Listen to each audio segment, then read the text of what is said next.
Hey, what's up, soldiers? My name's GregFPS, the Zombies Extraordinaire, and welcome back to another video here today on the channel. Today, guys, we're going to be going through the top 5 best burst weapons in Treyarch Zombies history. This list was completely voted by you guys. Every single week, I've been making one of these top 5s or top 10s, where I asked you guys to vote. So we got 355 votes on last week's episode for the best burst weapon. Now, this week, we're going to be voting for the top 5 worst maps in Treyarch Zombies history. So all you have to do is go to the top link in the description and vote for the map you dislike the absolute most, and we're going to be doing that top 5 next week. So anyways, without further ado, guys, let's get right into the top 5 best burst weapons in Treyarch Zombies history.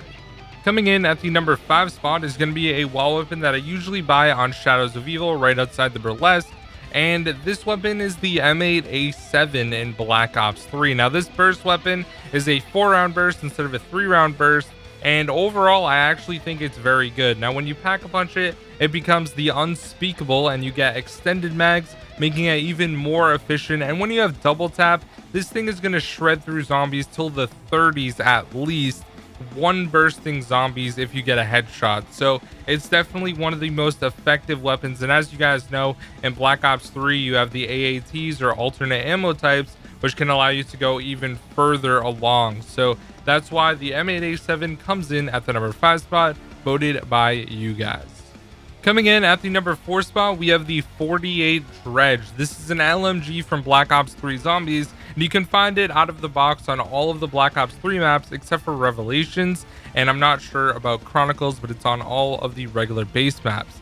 Now, when you pack a punch this weapon, it becomes the Trapsahedron Shard, which is a really interesting name.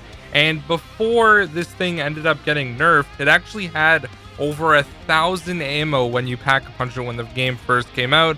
They ended up nerfing it, but you still get 840 shots once you get it out of the pack punch machine.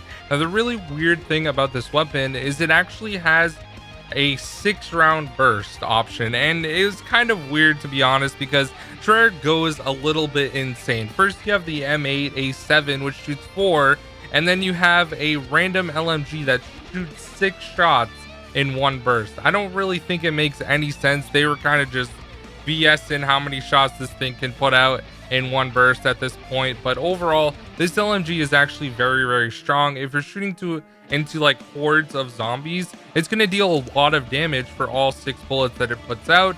But at the same time, I think 6 shots in one burst is a little bit overkill, and Treyarch went a little bit too much with this weapon. So the 48 Dredge comes in at the number 4 spot.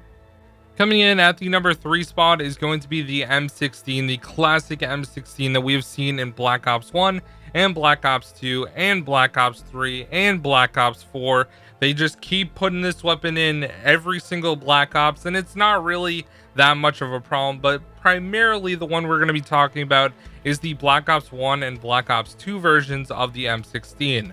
Now, overall, this weapon really only deals a lot of damage if you're going to be getting headshots, and that's the biggest downside about the M16. Now, when you pack punch it, it becomes the Skull Crusher. It gets an M203 rocket launcher underneath as an underbarrel, so you get noob tubes, and also it is fully automatic once you pack a punch it, removing the burst ability. Now, overall, having noob tubes on the bottom definitely is very, very nice if you're playing on like Kino and you need to make crawlers and you're on like round 15 or 20. It's going to be really, really useful for that, and for that I think it's really worth using. Now, overall, I really do think that the M16 is a little bit underpowered though once you get to the later rounds, and it becomes kind of useless unless you're using the full ability. So you do need to pack a punch it if you want to actually kill zombies, because other than that, it's going to be pretty bad. And the M16, voted by you guys, comes in as the number 3 spot.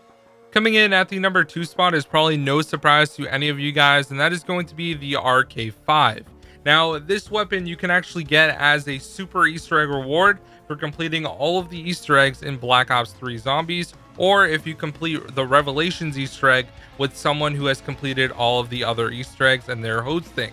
So it's a great way to have a great weapon at the start of every game, and it becomes very, very useful. Now, a lot of people like using this weapon for high rounds. When you pack a punch it becomes the Rex Caliber, 115, and a lot of people like to get Deadwire or Turned on this weapon and then train in the starting room along with the Shiva, and also an alternate ammo type on the Shiva as well, and probably like a Thunder Gun if they're playing Ascension or something like that. So overall, the Rex Caliber or the RK5 is actually a really good burst weapon. It's going to carry you through the first few rounds, especially if you have the free version. It's going to be really nice for getting kills at the start of a game and then getting enough points to either hit the box or buy a different weapon off the wall. So the RK5 comes in at the number 2 spot. Really no surprise at all whatsoever.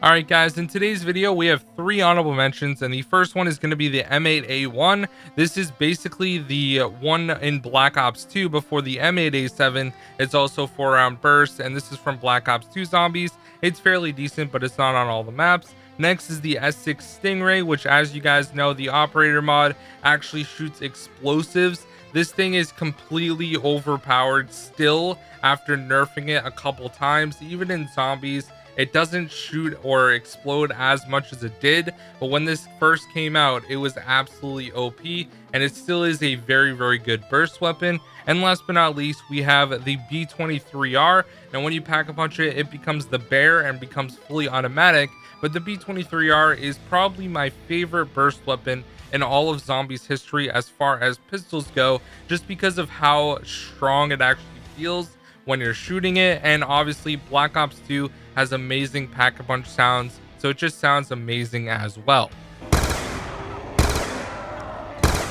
So without further ado, let's get right into the number 1 spot. Coming in at the number 1 spot is going to be the Rift E9. Now this is probably the most interesting weapon that we have ever seen in Call of Duty Zombies, or one of them. Instead of shooting a 3-round burst like the RK5 or the B23R, it actually shoots 2 bullets per shot. So it's a 2-round burst, which is another one of those guns where Treyarch just like, okay, we'll put this one at 2 bursts instead of 6 or 3 or 4, whatever. Treyarch literally, I have no idea what they're doing. But anyways, when you pack a punch it, it becomes the Elder Invader. It has extended mags, higher damage obviously, and more reserve ammo as well, which is pretty nice. You do have a very good amount of ammo. Just the base version of this weapon is going to have 156 ammo total, and then when you pack a punch it, you end up getting 272 in reserve and 68 per magazine, which is actually kind of insane, but it is a 2-round burst weapon. Now this weapon is also very good in the Revelations boss fight when you're shooting the Shadow Man into the mouth, so you can, like, I guess, laser it with a Cronorium. So overall, it's a really good weapon. I have no disagreement with any of this list, to be honest. I think pretty much everything is perfect.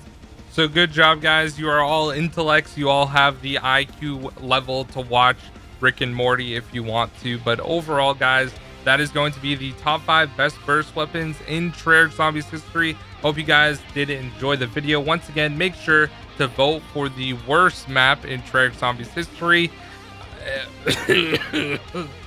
Sorry guys, I'm getting a cold. And also make sure that you guys go and subscribe or follow my Twitch stream, because tomorrow I'm going to be starting streaming every single day, 5 times a week at least. So it's going to be a really good time. If you guys want to watch live streams, watch Easter eggs, doing Easter eggs with subscribers, doing speed runs, all that sort of thing, that is going to be over on my Twitch channel. So my name is GregFPS, the Zombies Extraordinaire, signing out. I'll see you guys in the next one. Peace out.